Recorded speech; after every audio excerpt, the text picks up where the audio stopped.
Mga kababayan, ang Pangulo ng Republika ng Pilipinas, Kagalang-galang Ferdinand R. Marcos Jr.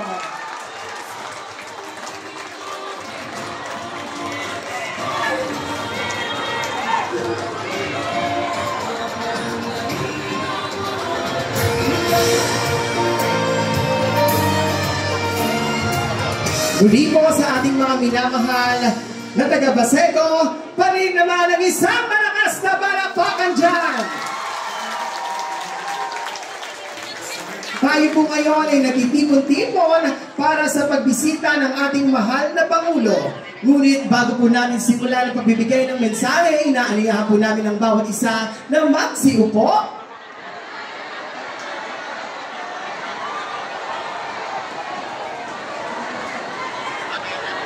Tayo po lahat dito ay talaga namang minamahal ng ating Pangulo, Kagalang-galang Ferdinand R. Marcos Jr.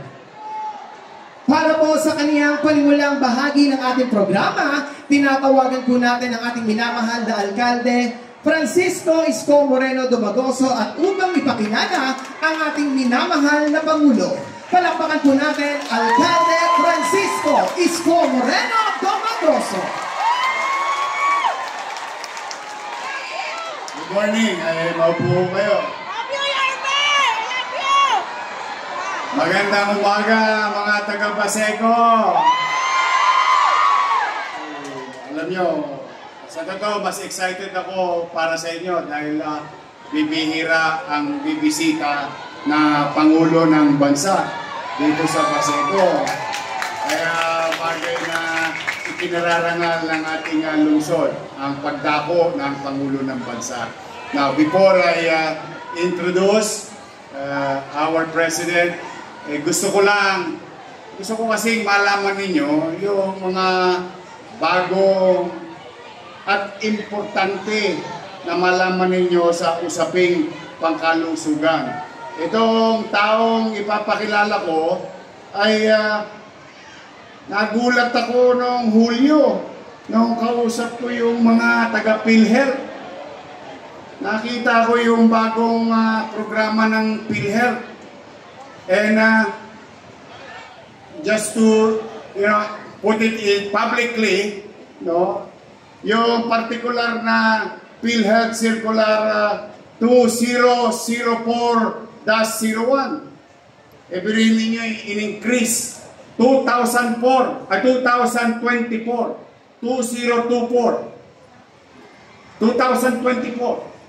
itinaas ng 30% ang halaga na makakamit ng isang miyembro ng PhilHealth. That's 30%. Pangalawa, Circular number 2024-0037, January 1, 2025. Ngayon lang to. Itong taon lang na ito. Alam nyo, 30% tinaas. O ngayon, plus 50% over 30%.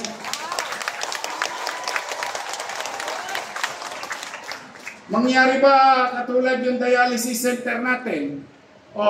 Dati 90 lang ang coverage. Ngayon, 150 plus a year ang coverage ng isang pasyente. Taas ang kamay na may problema sa puso. Yung maraming minahal. Nagbara na ba puso nyo? Huwag kayo mag-alala. Kay President Marcos, sagot niya ang puso nyo. Primo, 500,000, 1,000,000 piso ang inilaan sa isang tao na bibiyakin, tutubuhin, at ang gusto niyo sa puso nyo. Hindi, I'm just saying, kidding aside, this is something that we as local government unit may continue to provide these type of services through the help of the President. Kaya mga kababayan, iparamdam natin ang mainit na pagtanggap sa tao na nagbigay sa atin ng pagpapalaga sa usaping kalusugan. Ang ating minamahal, mga taga-Paseco, maingay ba kayo? Pwede ba iparamdam nyo? Ang Pangulo ng Bansa, President Bongbong Marcos.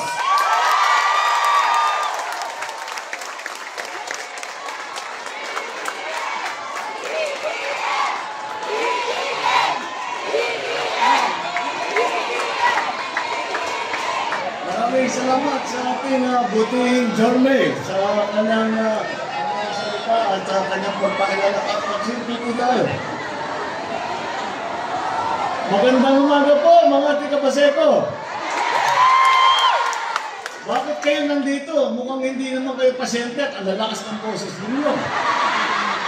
Magandang umaga po at kami umiikot. Ipinagmamalaki po sa atin ni Mayor Isko ang kanyang ospital na binago at rehabilitate at ginawang mas moderno.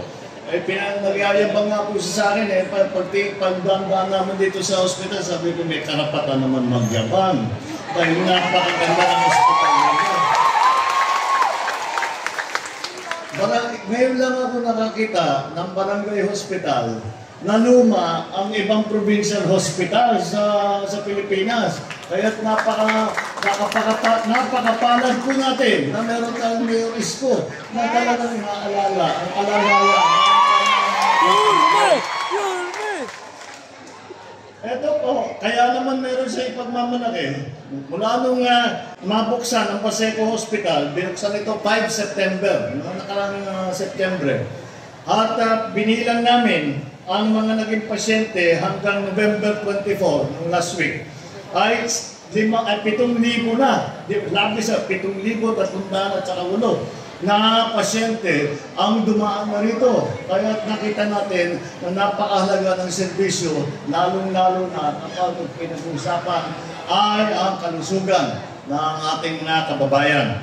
At sa bawat araw, more or less dito, 200-220 na pasyente ang dumadaan dito. Kaya marami talaga ang nagiging beneficiary dito dahil sa magandang healthcare na ginagawa ng pagkakaisa ng local government at saka ng national government. Alam niyo po, ako po ay lumaki sa local government. 9 na taon po ako naging gobernador ng Ilocos Norte. Kaya talagang dami kong iniisip ang LGU at paano paabutin lahat ng ginagawa ng national government sa lahat ng ating mga kababayan. At yun ay hindi maaaring mangyari kung hindi matibay ang koordinasyon, pagsasama, pagtutulungan ng local government at saka ng national government. Kapag naman nangyari yan, nakita naman ninyo ang nagiging resulta. Ito ay ginawa ng ating local government. Kami naman sa national government, kagaya ng nabanggit ni Mayor, ay lahat ng suporta, lahat ng benepisyo na maaaring gawin ng pamahalaan ay gagawin natin. Nandiyan po ang para po tulungan pa ang inyong ginagawa.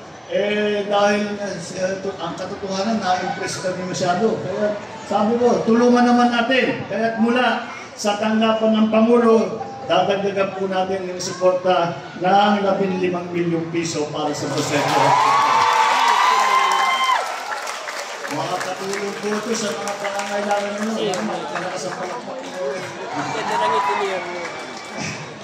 Halos 20,000 residente ng Paseco ay naging miyembro ng PhilHealth. Bakit mahalaga ito? Ang katotohanan, bawat mamamayang Pilipino ay miyembro ng PhilHealth dahil Pilipino kayo. Kaya yun lamang, para makapag-avail kayo, para makuha ninyo ang mga benepisyo, kailangan makapag-register kayo. Kaya ginagawa po natin ay pinaparami namin ang mga nagre-rehistro para pagka may magkakaramdaman o may kailangan na patingin sa ospital ay alam na hindi na sila kailangan mag-fill up ng kahit ano, basta ipakita lang yung card, okay na yun, tapos na yung pagbayad doon sa pasyente na yun. At sa tulong ng mga ating barangay national scholar, ang mga BHW at saka district, ayan, mga magigiling na BHW. Ito yung sinasabi ko, kung walang mga BHW, kung wala itong mga volunteer, mga district city personnel, wala po tayong health program, hindi po natin mabubuo. Tsaka yung iba dyan, volunteer talaga, kaya kailangan pasalamatan natin sila ng araw-araw sa kanilang pagsisikap o sa kanilang sakripisyo. Isa na rin PhilHealth accredited yung aming tinatawag na Yakap Clinic. Ang ibig sabihin ng Yakap, yung Yaman ng Kalusugan Program. Ito, meron na rin po kayo dito sa Baseco Hospital, kung saan ay lahat ng residente ng Baseco pwede na maglibre na konsultasyon, pagpapatingin sa primary care, mag-check up, at diagnostic at screening test. Ito, libre lahat. Kaya palabas papasok kayo, kung ano kailangan ninyo, stat, makikita na ninyo, makarehistro kayo, libre na lahat ng mga basic services ng healthcare. Dapat gamitin po ninyo yung magamit ninyo yung Yakap Clinic namin. At ito po ay malaking tulong sa ating healthcare unit.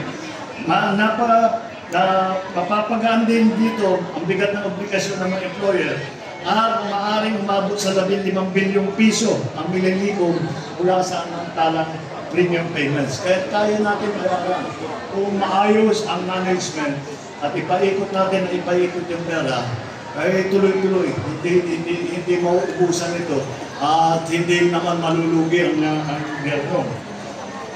Tinatawagan ko mga kumpanya sa pribadong sektor at mga ahensya ng gobyerno na pakinabangan ang amnesty fee lulutang bayaran ang inyong mga PhilHealth arrears. Nandito po si Dr. Mercado na ang PhilHealth.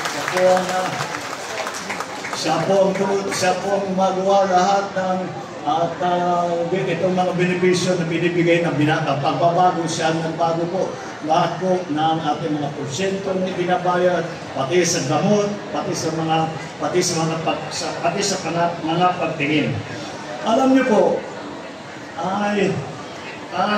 nung ako lumalaki, napun ako po na ang tao, kahit gaano kayaman, kahit gaano kasikat, kapag may sakit, ay hindi masaya na tao. Kaya ang pinaka-importante sa lahat, hindi na muna yung yaman, hindi na muna yung sikat, kung hindi ang kalusugan. Kaya ang pamahalaan ko, ang administrasyon po ito, ay lahat, ay ginagawa ang lahat upang mapatibay natin ang ating tinatawag na healthcare system. Marami po tayong natutunan na leksyon noong dumaan sa atin ang COVID at nakita natin na sa sistema natin, mga ospital natin, mga clinic natin, mga insurance natin, napakaraming patukulang. Kaya nung umupo ako bilang Pangulo, yan ang una kong naging priority. Sabi ko, tingnan natin, matuto na tayo. Dumaan na nga tayo sa COVID. Marami sa atin ang namatayan. Huwag na natin paulitin yan. Gawin natin ang lahat para lahat ng nakita natin pagkukulang, lahat nakita natin na mga bungi sa sistema, ayusin na natin. Kaya po ginawa namin ito upang matulungan kayo. Huwag sanang maulit ang pandemya. Ngunit kahit na kung sakali man ay bumalik yan o magkaroon ng bago, ay asahan naman po ninyo. Andito po ang inyong pamahalaan. Kahit walang pandemya, kahit napilayan lang kayo, kahit may maliit lang kayo na sugat, andito po ang pamahalaan. Pagka may hika kayo, kagaya ko, kapag sumakit ang tiyan ninyo, pagka may buntis, nandito po ang pamahalaan para tumulong sa inyo, para hindi nyo na kailangan maubos ang inyong inipon na pera na maubos dito sa healthcare. Kami na po ang bahala. Maraming salamat po sa inyong lahat. Maraming salamat po ang ating mahal na Pangulo. At sa puntong ito, hinihiling po natin sa ating mahal na Pangulo na manatili sa ating entablado at hinihiling din po natin sa ating minamahal na Alkalde Francisco Isko Moreno Domagoso at Vice Mayor Richie Atienza na samahan po ang ating minamahal na Pangulo para po sa ating photo opportunity. At sa mga pagkakataon po ito, tawagin po natin ang ating pong mga piling national and local government officials, gain din po ng ating pong mga department heads sa ating entablado para po sa ating photo opportunity.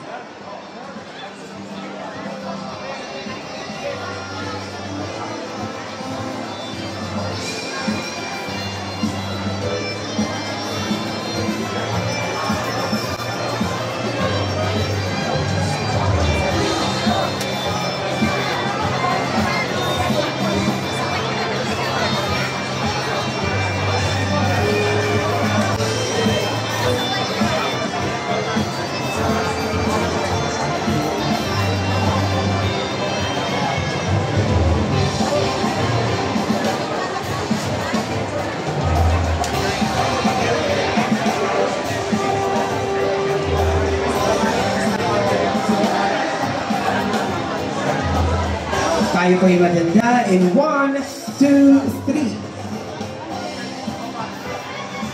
Maraming salamat po sa ating pong mga piling national and local government officials at hindi po ng ating pong mga department heads. Tawagin din po natin sa ating pong entablado ang ating pong mga barangay officials ng Paseco.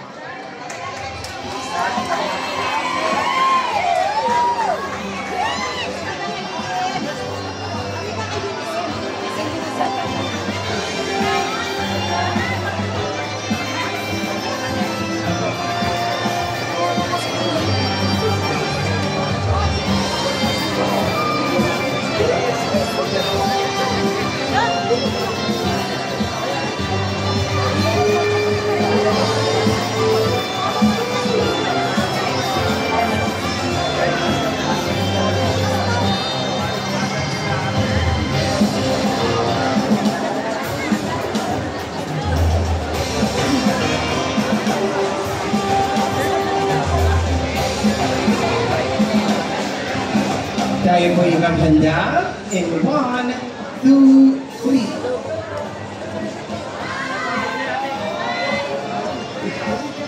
Maraming salamat po sa ating pong mga barangay officials.